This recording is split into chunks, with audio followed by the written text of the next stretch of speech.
Hey guys, inspector Sahil Chaudhary this side. तो जैसे मैंने आपको पहले वीडियोस में प्रॉमिस भी किया था कि अभी आरएस प्री हुआ है 2 फेब 2025 को। तो उसके कुछ क्वेश्चंस ऐसे हैं जो एसएससी में पूछे जा सकते हैं, उस टाइप के क्वेश्चन जो एसएससी में पूछे जा सकते हैं।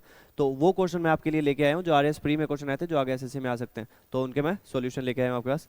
तो सबसे पहले जो क्वेश्चन आता है वो स्टेटमेंट कंक्लूजन का है, स्टेटमेंट एंड अजप्शन का। ठीक है। तो क्वेश्चन क्या है भाई, इनमें से ये स्टेटमेंट दिया हुआ है और दो अजम्पशन है, इनमें से बताना है भी कौन सा अजम्पशन सही निहित है या नहीं है। तो स्टेटमेंट क्या है? In order to replenish the nutrients in the soil it is important to grow different type of crops in every alternate season. मतलब जो न्यूट्रिएंट्स हैं उनकी पूर्ति होने के लिए हर सीजन में आपको डिफरेंट क्रॉप्स ग्रो करनी चाहिए।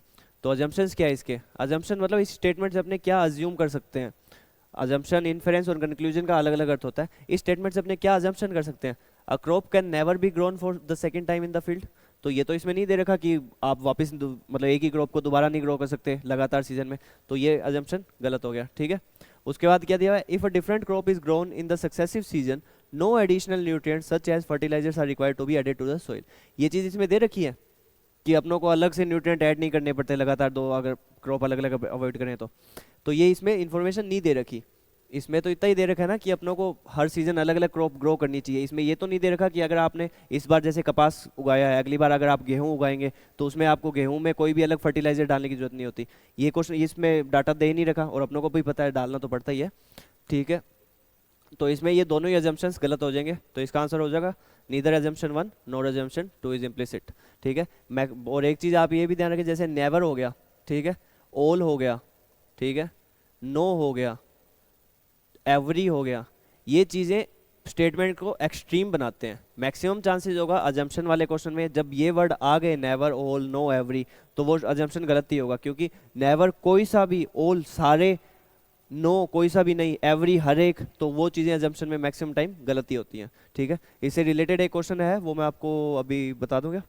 चलो मैं बताता हूँ, इस हिसाब का स्टेटमेंट वाला ही क्वेश्चन है। ये है इसमें इस ऐसा ही क्वेश्चन आया था आरएस जीके में, जो आप ऐसे इस हिसाब से कर सकते थे अपना थोड़ा दिमाग लगा के, टेढ़ा दिमाग लगा के। क्योंकि आरएस एडमिनिस्ट्रेटिव सर्विसेज में आपको, जैसे मैंने तो पर्सनली तैयारी नहीं की थी, तो मेरे को तो कुछ टेढ़ा दिमाग लगा के क्वेश्चन सॉल्व करने थे। तो मैं आपको वो क्वेश्चन बताता हूँ कौन सा था। एक सेकेंड वेट कीजिएगा। वो क्वेश्चन था, एक सेकेंड, हाँ 93 नंबर क्वेश्चन किस में है? 6 7 8 63 74 88 93। ठीक है। जैसे आप ये क्वेश्चन देखें तो ये क्वेश्चन आप इस हिसाब से ही कर सकते थे जैसे मैंने ये आपको बताया, जिसमें ये 93 क्वेश्चन है। ठीक है। ये आपको नॉलेज तो नहीं है इस चीज़ की, लेकिन मैं आपको बता देता हूँ। जैसे ये क्वेश्चन आया था, कहाँ गया, हाँ, consider the following statement, Luni basin and Shekhawati region are the sub region of Rajasthan Bangar. अगर आप राजस्थान के नहीं हैं तो आपको ये इन्फॉर्मेशन शायद ही पता होगी। ठीक है। दूसरी स्टेटमेंट थी Ghaggar plain covers mostly Hanumangarh and Ganganagar district. उसके अलावा जो तीसरा था Nagaur uplands have salty lakes and inland drainage और Aravalli ranges are rich in all types of mineral. अब अपनों को इनमें फॉलोइंग स्टेटमेंट इनमें से करेक्ट बतानी है। अब यहाँ पे मैं ये क्वेश्चन क्यों लेके आया रीजनिंग में, इस कारण, इन ऑल टाइप्स ऑफ मिनरल। ये स्टेटमेंट क्या कह रही है कि अलावरी रेंजेस में हर एक टाइप के मिनरल पाए जाते हैं। तो ऐसा तो है नहीं कि मतलब कोई भी रेंज में हर एक टाइप का मिनरल हो, चाहे उसमें सोना भी होना चाहिए, डायमंड भी होना चाहिए, लिथियम भी होना चाहिए, ग्रेफाइट भी होना चाहिए। ये सारे मिनरल अलावरी रेंज में थोड़ी है। हो सकता है 90% हो सकता है 95% हो, लेकिन कोई ना कोई एक ऐसा मिनरल तो होगा ना जो अरावली रेंज में नहीं है बल्कि और कहीं पाया जाता है। तो इस कारण ये वाली स्टेटमेंट गलत हो जाएगी। ठीक है। उसके अलावा जिनको नॉलेज है इनका, इसका उत्तर ए, बी और सी होगा। ये 3 स्टेटमेंट सही है, ये वाली चौथी एक स्टेटमेंट गलत होगी। तो डी ऑप्शन अगर आपने ये रिजेक्ट कर दें, ये रिजेक्ट कर दें, तो अपना क्वेश्चन आधा सॉल्व हो गया था। यहाँ से अपने तुक्का भी मारें तो भी अपने 50% चांसेस है कि ये क्वेश्चन सही होगा। उसके अलावा अगर आपको पता हो तो नागौर में डीडवाना झील है, डीडवाना नाम की झील है नागौर में, जो एक सोल्ट वाटर झील है। तो क्वेश्चन में यही दे रखा है कि Nagaur uplands have salty lakes and inland drainage, तो ये भी स्टेटमेंट सही होगा। इसकी तीनों स्टेटमेंट ए, बी और सी सही है। तो इस टाइप के क्वेश्चन अगर आपको ये इस टाइप की ऐसी नॉलेज है ना, तो आप इसमें भी कर सकते हो। मतलब रीजनिंग आप इसमें भी उपयोग कर सकते हो अपने जीके वगैरह सॉल्व करने में भी। ठीक है। बाकी ये क्वेश्चन हो गया। उसके बाद अगला क्वेश्चन है रीजनिंग का, जो रीजनिंग का अगला क्वेश्चन आया था ये है उसका वेन डायग्राम का। तो अपने वेन डायग्राम बना लेंगे। क्वेश्चन क्या है? Statement some symbols are figures, figures, some symbols, ये होगी सिंबल्स, ये होगी कुछ फिगर्स, कुछ सिंबल फिगर है ऑल सिम्बल्स आर ग्राफिक, जितने भी सिंबल हैं वो सारे ग्राफिक्स हैं, और no graphic is a picture, कोई भी ग्राफिक है वो पिक्चर नहीं है। इस हिसाब से डायग्राम बनाता हूँ मैं, इस हिसाब से सोल्व करता हूँ। तो कंक्लूजन क्या है, सम ग्राफिक्स आर फिगर्स, कुछ ग्राफिक्स ऐसे हैं जो फिगर्स हैं, पहली स्टेटमेंट सही है। सम सिंबल्स आर पिक्चर्स, अब जब ग्राफिक की पिक्चर नहीं है तो सिंबल पिक्चर कैसे हो सकते हैं, ये स्टेटमेंट गलत होगी। तो इसका आंसर हो गया ओनली कंक्लूजन वन फॉलोज। ठीक है, नेक्स्ट क्वेश्चन चलते हैं, 21 number question statement and argument का है। स्टेटमेंट क्या है, should every house use solar energy in order to reduce the need of electricity in Rajasthan. ठीक है, तो आर्ग्यूमेंट पहला क्या है, yes it will conserve our natural resources and it will promote environment compatibility. सही है, ये आर्ग्यूमेंट इस मतलब इस स्टेटमेंट को स्ट्रेंथन कर रहा है कि हर घर में सोलर होनी चाहिए। ये अभी पीएम सूर्यघर योजना चली है, इसका क्वेश्चन भी था आरएस मेंस में, आरएस प्री में पीएम सूर्यघर का भी। और इसके अलावा सेकंड स्टेटमेंट क्या है, no solar panels are costly and all the house owner can not afford it without subsidy. अब ये स्टेटमेंट है गलत। ये स्टेटमेंट गलत कैसे है कि all the house owners can not afford it without subsidy. अब अंबानी है, उसको सब्सिडी की जरूरत थोड़ी है, वो तो कितनी भी सोलर लगा लेगा। अब जैसे अपने सुरतगढ़ में जैसे ब्लॉसम अकेडमी स्कूल के सर हैं, तो उनको सब्सिडी की जरूरत थोड़ी है, वो तो लगा ही लेंगे सोलर। तो हर घर को ऐसा नहीं है कि सब्सिडी की जरूरत है। कुछ घर ऐसे हैं जैसे आप देख रहे हैं, मैं देख रहा हूँ, मेरे को सब्सिडी की जरूरत है, भी ठीक है कुछ सब्सिडी दे दे सरकार तो हम सोलर पैनल्स लगा लें। तो यहाँ पे ये फिर से वही बात आ गई, ऑल आ गया ना, इस कारण ये स्टेटमेंट गलत होगी। तो इसका आंसर एक है भी, केवल पहला आर्ग्यूमेंट स्ट्रॉन्ग है, सेकेंड आर्ग्यूमेंट स्ट्रॉन्ग नहीं है। उसके बाद अगला क्वेश्चन चलते हैं। ये क्वेश्चन था कोडिंग डिकोडिंग का। तो क्वेश्चन क्या था, project is written as COPRT and plane is written as ELNP। ठीक है, तो इस तरीके से ऑर्गेनाइज्ड को क्या लिखेंगे, तो इजी सा है, क्या लिखेंगे, प्रोजेक्ट का क्या हो गया, P R और T इन्होंने यहाँ लिख लिया। ठीक है, C E और O यहाँ लिख लिया, बीच का J खा गए। ठीक है, प्लेन में भी बीच का A खा गए, तो ऑर्गेनाइज्ड में बीच का क्या होगा, 3 3 6 3 9, N नहीं आएगा, तो जिसमें भी N है, N किसी में ऑप्शन नहीं है। अब इन्होंने क्या किया, C D E P Q R, इनको इस अल्फ़ाबेटिकल क्रम में अरेंज किया, जैसे CDEFOPQRT EJKLMNOP। तो इसको अल्फ़ाबेटिकल अरेंज कर दो, ADEADEG, ये वाला ऑप्शन नहीं होगा, ADEGI ADEGIOPQRS, ये वाला ऑप्शन हो जाएगा, ADEGIORS। मतलब कुल मिला के बीच का एक अक्षर खा जाओ और बाकियों को उसमें अरेंज कर दो अल्फ़ाबेटिकल ऑर्डर में। ये क्वेश्चन था। उसके अलावा एक और 23 नंबर क्वेश्चन क्या है, फिर से स्टेटमेंट कोर्स ऑफ एक्शन का क्वेश्चन है। क्या है, there has been less voting in this लोक सभा election as compared to previous लोक सभा इलेक्शन। तो इसका कोर्स ऑफ एक्शन भाई, इलेक्शन कमीशन को क्या करना चाहिए ताकि वोटिंग इंक्रीज हो। तो कोर्स ऑफ एक्शन क्या है, the election commission should announce री इलेक्शन फॉर लोकसभा। ये तो वैसी बात है, पॉसिबल नहीं है, चाहे इलेक्शन 10 मतलब चाहे 10% ही लोग दें, अगर इन्होंने लोग जिन्होंने वोट दिया है तो उस हिसाब से ही जो कैंडिडेट है वो चुना जाएगा। वापस से इलेक्शन इस कारण नहीं हो सकते, कोई और कारण हो, इलेक्शन में धांधली हो, ईवीएम में कोई गड़बड़ आ जाए तो इलेक्शन वापस हो सकते हैं उस जगह पे, लेकिन पूरी लोकसभा की वापस से इलेक्शन नहीं हो सकते इस कारण।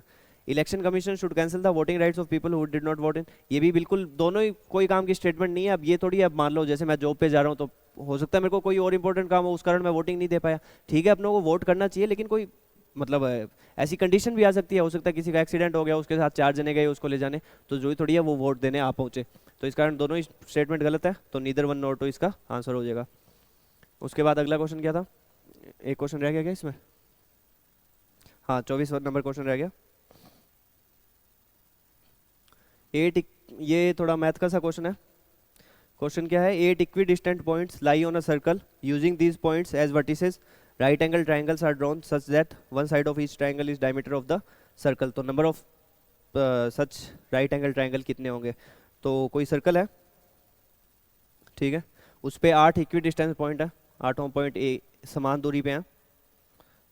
तो उसमें से अपने को राइट एंगल ट्राइंगल बनाने हैं और एक डायमीटर होना चाहिए। तो एक डायमीटर जब होगा तो जो भी तीसरी साइड होगी वो अपने आप राइट एंगल ट्राइंगल ही बनता है।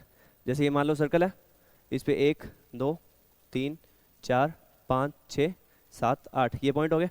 तो एक डायमीटर होना चाहिए, तो मान लो एक पॉइंट ये हो गया, इनको 1 2 3 4 5 6 7 8। तो 1 से 2 3 5, जब ये डायमीटर हो गया तो इससे एक ट्राइंगल ये बन गया, 1 2 3, 3 ऊपर बन गए, 3 ही नीचे बन गए। एक जब 1 से 5 कनेक्ट हो रहा है तो 6 ट्रायंगल बन रहे हैं। जब 2 से 6 कनेक्ट होगा तो फिर से 6 ट्रायंगल बनेंगे। जब 3 से 7 कनेक्ट होगा तो फिर से 6 ट्रायंगल बनेंगे। और फिर जब 4 से 8 कनेक्ट होगा तो फिर से 6 ट्रायंगल बनेंगे। अब वापस से 5 से 1 तो वो सेमी ट्रायंगल हो गए, तो 4 पेयर बनेंगी 6 6 की, तो 6 चौक 24 इसका आंसर हो गया, 24 ट्रायंगल बनेंगे।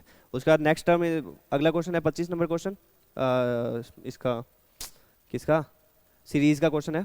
2 12 36 80 150, तो इसका क्या होगा, डिफरेंस देख लो आप, 2 से 12 में कितना डिफरेंस है 10, 12 से 36 में कितना डिफरेंस है 24, 36 से 80 में कितना डिफरेंस है 44 का, 80 से 150 में कितना डिफरेंस है 70 का। अब इनका वापस डिफरेंस देख लो, 14 20 26, डिफरेंस बढ़ रहा है हर बार 6 से बढ़ रहा है, तो 26 से 6 32 होगा, 32 इसमें जोड़ो 102 होगा, 102 को 150 में जोड़ो 252 इसका आंसर आ जाएगा। इजी सा क्वेश्चन था सीरीज का।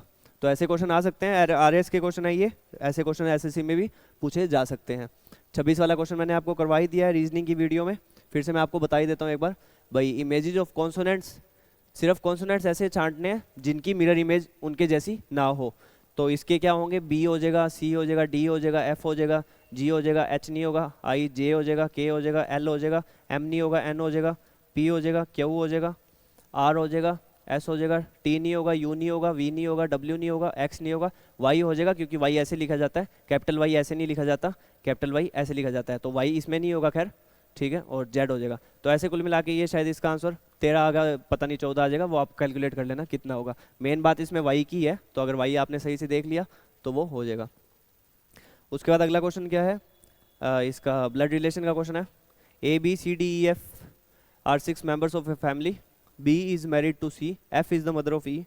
तो इस क्वेश्चन में आप सबसे पहले कौन सा डाटा उठाएं, B is married to C, मान लो बी सी से मैरिड है, ठीक है, F is the mother of E and D is the daughter of F, as daughter is E and C is son is A, C का लड़का है ए, ठीक है, लड़के को पॉजिटिव से कर लें, बी इज मैरिड है, एज डॉटर इज ई, ए की लड़की है ई, ठीक है, ई के रिलेटेड एक डाटा दियो ना, एज डॉटर इज ई, और ठीक है, there are 2 married couples in, अब ई लड़की है ए की, तो इसकी ए की कोई ना कोई घरवाली होगी, ठीक है, 2 ही मैरिड कपल हैं, और बी और सी हो गए। F is the mother of E, F is the mother of E दे रखा है, F is the mother of E and D is the daughter of F, फिर से डी एक और लड़की होगी, इनकी 2 लड़कियां हैं, ठीक है, बस हो गए, मेन चीज़ें तो होगी सारी। तो which of the following is correct, C is grandmother of D, क्या सी डी की दादी है, आप लोगों को पूरी इन्फॉर्मेशन नहीं है, क्योंकि ये हो सकता है सी लड़का हो सकता है सी लड़की हो सकता है सी दादा हो सकता है सी दादी हो, तो ये इन्फॉर्मेशन नहीं है, तो ये वाला नहीं हो सकता। E is granddaughter of C, E C की पुत्र पौत्री है, मतलब पोती है, तो ये आंसर सही होगा, क्योंकि ई का आप लोगों को जेंडर पता है, ई लड़की है, तो सी चाहे दादा हो चाहे दादी हो, उनकी पोती ही होगी ई, बाकियों को चेक करने की जरूरत नहीं है, तो इसका आंसर ये आ जाएगा। उसके बाद ये 28 नंबर क्वेश्चन, ये एक अच्छा बेहतरीन क्वेश्चन है जो आरएस में आया था। इस टाइप के क्वेश्चन आजकल एसएससी में आने कम हो गए हैं, एसएससी में आजकल ऐसे क्वेश्चन नहीं पूछे जाते, पर फिर भी क्या पता चलता है एसएससी का इस बार जैसे सर और प्रोटेस्ट भी कर रहे हैं, तो हो सकता है पेपर पैटर्न चेंज हो, टीसीएस को ना दे के किसी और को दिया जाए टेंडर, तो हो सकता है वो ऐसे क्वेश्चन पूछ लें।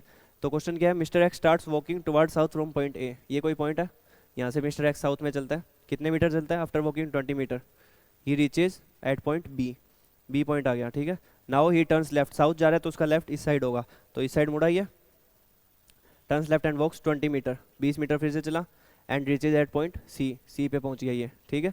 Now he turns 45 degree anti clockwise, clockwise ये होता है 45 डिग्री एंटी क्लॉकवाइज, इधर जाएगा ये, ठीक है, 45 degree anti clockwise, walks a distance of 20√3, तो ये 20√3 जाता है, तो जब ये 20√3 डिस्टेंस जाएगा 45 डिग्री पे,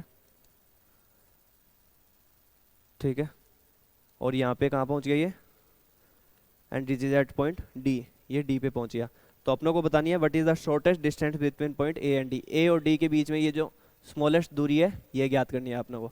ये मान लो एक्स है, ये 45 डिग्री है, तो ये 90 होगा, ठीक है, ये भी 45 होगा, तो 45 45 90 का फॉर्मूला क्या होता है, ट्राइंगल होता है, जैसे मान लो 45 45 90 का ट्राइंगल है, तो इसमें अगर 1 1 और ये √2 ये होता है, अगर √2 की वैल्यू अपने 20√3 माने तो एक की वैल्यू क्या आ जाएगी, 20√3, √2 की वैल्यू है 20√3, √2 से √2 गया 10√6 हो गया, तो एक की वैल्यू आ गई 10√6, ठीक है, ये भी आ गया 10√6, तो अपनों को ये 10√6 आ गई, ये 20√6 है, तो ये कितनी होगी 20 + 10√6, और ये 10√6 है, तो ये आ गई 20 - 10√6, तो अपनों को ए डी की एक्स की वैल्यू आ जाएगी सीधी, इसकी स्क्वायर कर लो, इसकी स्क्वायर कर लो, 20 की स्क्वायर 20 की स्क्वायर 400, प्लस 10 10 10 100 600, और जब ये माइनस का होगा ये प्लस का होगा तो वो चीज़ कटी जाएगी, फिर से ये 400 और ये 600 आ जाएगा। तो 600 400 हज़ार हज़ार हज़ार 2000, तो 2000 का कितना आ जाएगा, 100 एक तो 10 आ गया, और 5 4 2 20√5, 20√5 इसका आंसर आ जाएगा। इस हिसाब से ये क्वेश्चन हो जाएगा। अच्छा क्वेश्चन है ये, इस हिसाब का अगर अभी एसएससी में क्वेश्चन आता है तो वो अच्छा होगा, क्योंकि एसएससी में आजकल रीजनिंग के बहुत इजी क्वेश्चन आ रहे हैं, तो रीजनिंग का थोड़ा लेवल बढ़ाना चाहिए एसएससी को। इस टाइप के थोड़े कैलकुलेटिव सवाल पूछे तो अच्छा होगा, बच्चों की छंटनी अच्छे प्रकार से हो पाएगी। ठीक है, अब उसके बाद अगला क्वेश्चन कितना है, अगला क्वेश्चन वेन डायग्राम का क्वेश्चन है। ये बहुत ही अच्छा क्वेश्चन है। ये क्वेश्चन कैसे होगा मैं आपको बताता हूँ। ये वास्तव में बहुत शानदार क्वेश्चन था, मेरे को भी इसको करने में 4 से 5 मिनट लग गए थे, मेरे को उस टाइम दिमाग में क्लिक हुआ था, अचानक ही क्लिक हुआ था बाद में। क्वेश्चन ये इवेंट डायग्राम है, ये किसको रिप्रेजेंट कर सकता है, इनकम टैक्स, सेल टैक्स और सर्विस टैक्स, तीनों अलग अलग होते हैं, तो ये तीनों साथ में कैसे आ गए, तो ये तो ऑब्वियस सी बात नहीं होगा। लाइब्रेरी, बुक्स, फर्नीचर, लाइब्रेरी में बुक्स हो सकती हैं, लाइब्रेरी में फर्नीचर हो सकता है, लेकिन लाइब्रेरी ही बुक हो फर्नीचर हो ऐसा पॉसिबल नहीं है। इसका आंसर है टीचर, मदर और डॉक्टर। ये कैसे मैं आपको समझाता हूँ। जैसे ये 3 गोले हैं, ठीक है, ये मान लो टीचर है, ये मदर है, ये डॉक्टर है। कोई टीचर मदर हो सकती है, बिल्कुल हो सकती है, मेरी माँ टीचर है तो ये इसमें आ जाएंगी मेरी माँ।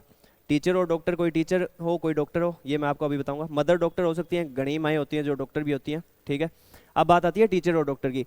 जैसे अपने बीकानेर में पीबीएम हॉस्पिटल है, ठीक है, तो पीबीएम हॉस्पिटल में कुछ माएँ ऐसी भी होंगी जो डॉक्टर भी होंगी और साथ में पढ़ा भी रही होंगी। कोई भी जो बड़े मेडिकल कॉलेजेस होते हैं उनमें डॉक्टर भी जो होता है वो खुद ही असिस्टेंट प्रोफेसर होता है। ठीक है, तो इस हिसाब से यहाँ पे वो बच्चे आएंगे जो मतलब टीचर और डॉक्टर भी है, जहाँ पे वो मतलब वो लड़कियाँ आएंगी जो असिस्टेंट प्रोफेसर हैं पीबीएम जैसे एम्स जैसे अस्पतालों में, जो खुद डॉक्टर भी हैं और टीचर भी हैं। और इसमें तीनों में वही आ जाएंगी जो माएँ भी हैं और टीचर भी हैं और डॉक्टर भी हैं।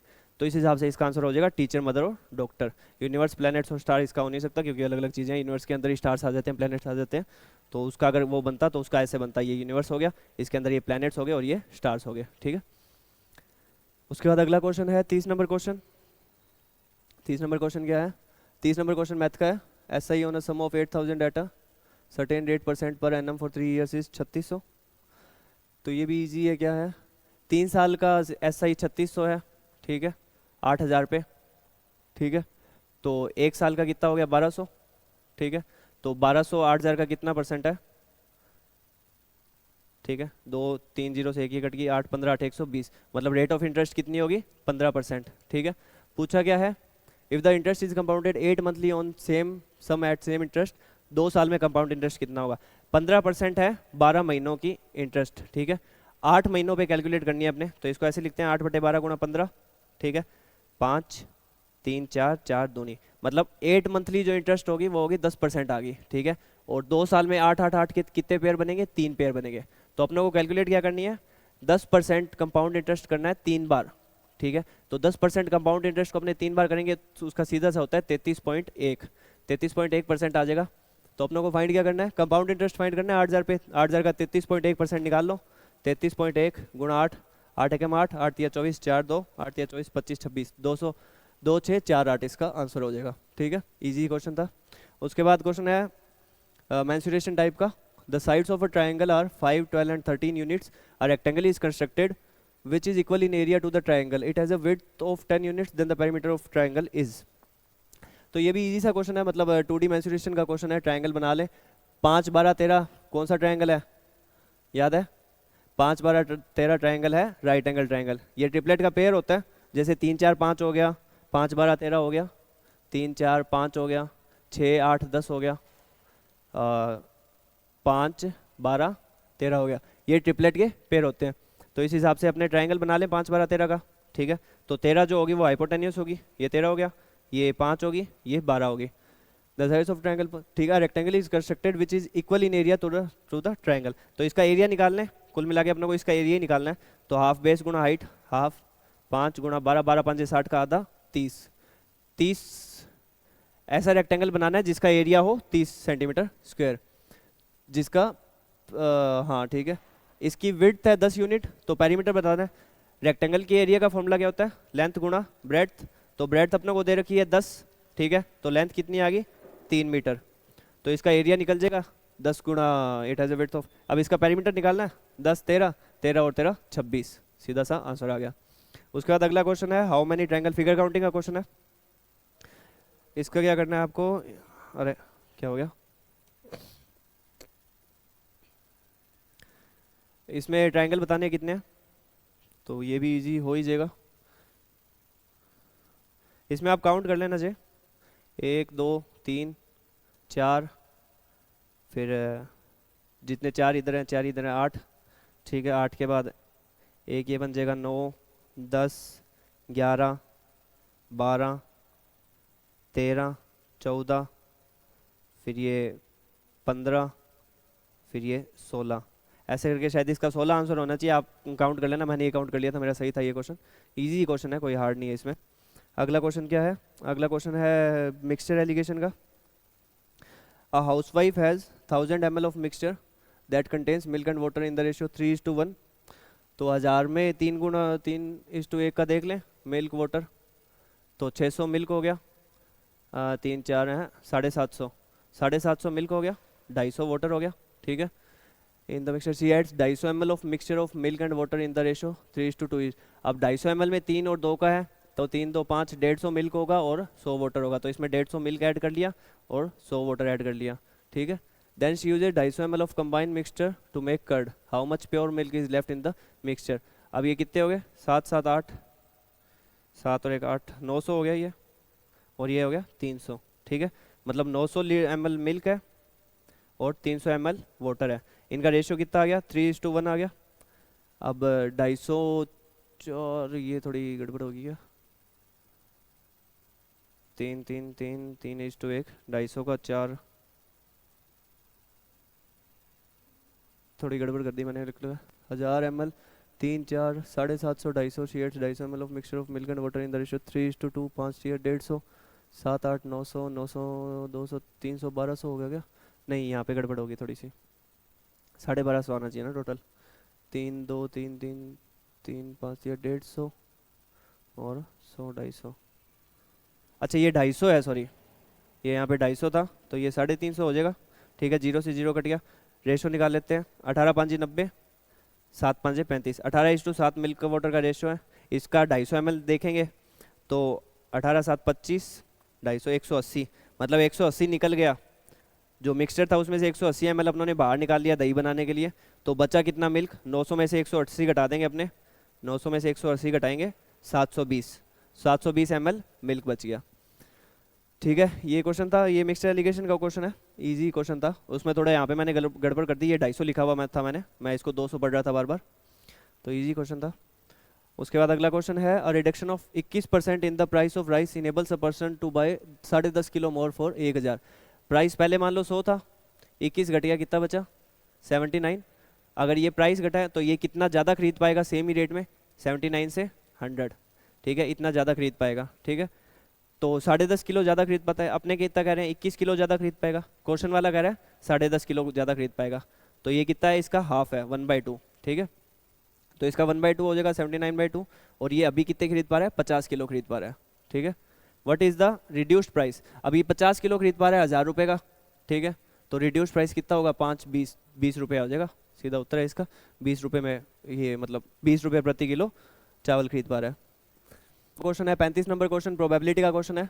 The probability of getting the sum as a prime number when 2 dice are thrown together is, तो इसका कितना होगा, 1 1 1 2 1 3 ऐसे करके होगा।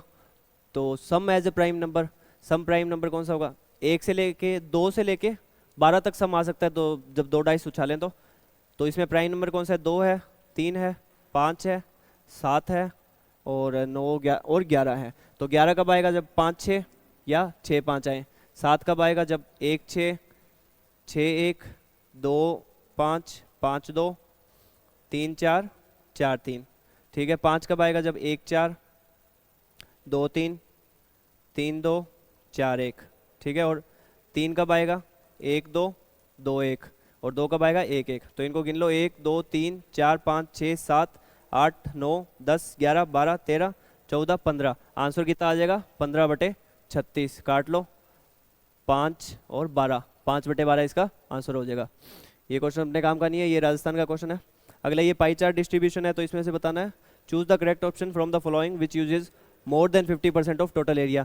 तो राइस, मक्का और बार्ली को कैलकुलेट कर। अब मोर देन 50% है और ये अपने को इसमें दे रखा है डिग्रीज में, तो डिग्री का 50% कितना होगा 180। इन तीन कोई ऐसे तीन ऐड करो जिनका सम 180 डिग्री से ऊपर हो। तो राइस, मेज़ और बार्ले को ऐड करेंगे। राइस 82, मेज़ 45 और बार्ले 80, 20, 100, 100 ये तो नहीं होगा। बाजरा, मेज़ और राइस, बाजरा 18, मेज़ कहाँ गया 45 और राइस ये भी नहीं होगा। वीट, बार्ले और सोरगुम, वीट कहाँ गया 72, बार्ले 26 और सोरगुम का है 27, ये भी नहीं होगा। उसके बाद आता है राइस, वीट और सोरगुम। राइस हो गया 82, वीट हो गया 72 और सोरगुम हो गया 27। ये कैलकुलेट कर लो, ये 100% ज़्यादा ही होगा। 82, 72 और 27, 7, 4, 11, 1, 8, 8, 16, 2, 18, 181 हो गया।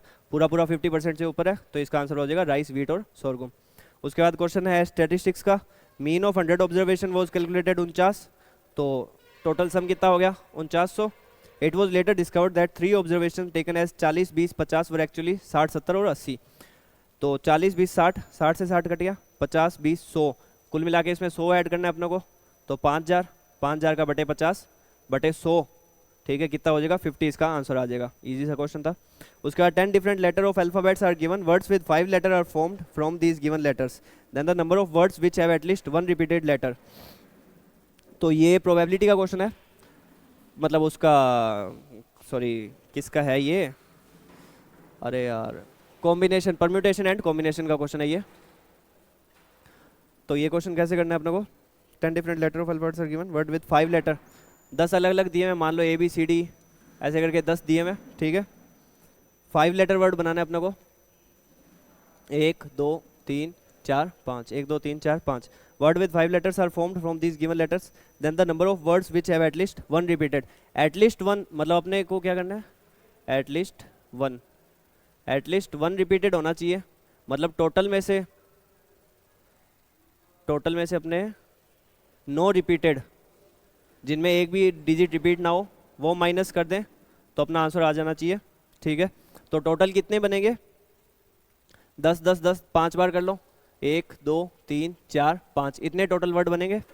उसमें से 9 रिपीटेड के कितने क्वेश्चन होंगे, कितने होंगे 10, 9, 8, 7, 6, तो इसको मल्टीप्लाई कर लो, 8, 9, 72, 72, 6, 6 दूनी 12, 1, 7, 6, 42, 43, 7, 7 दूनी 14, 1, 7, 3, 21 और 1, 22, 2, 2, 7, 4, 28, 29, 30, 30, 240 ऐसे वर्ड होंगे जिनमें कोई भी डिजिट रिपीट नहीं होगी। तो अपने को एटलीस्ट 1 रिपीटेड वाला निकालना है, तो टोटल में से ये माइनस करने के अपने 1, 2, 3, 4, 5, 30, 240, तो इसका आंसर आ जाएगा लास्ट में 60, लास्ट में 60 एक में ही है, तो ये आंसर हो गया 69760। तो गाइज ये कुछ क्वेश्चन थे RS प्री के, ऐसे क्वेश्चन थे जो आपके SSC CGL में आगे आ सकते हैं, मैथ और साइंस के। बाकी कुछ ऐसे अच्छे क्वेश्चन हैं जो जीके में भी अच्छे क्वेश्चन आए थे RS प्री के, जो आपके SSC CGL में आ सकते हैं, तो वो आगे मैं अगली वीडियो में लेके आऊँगा। Thank you guys.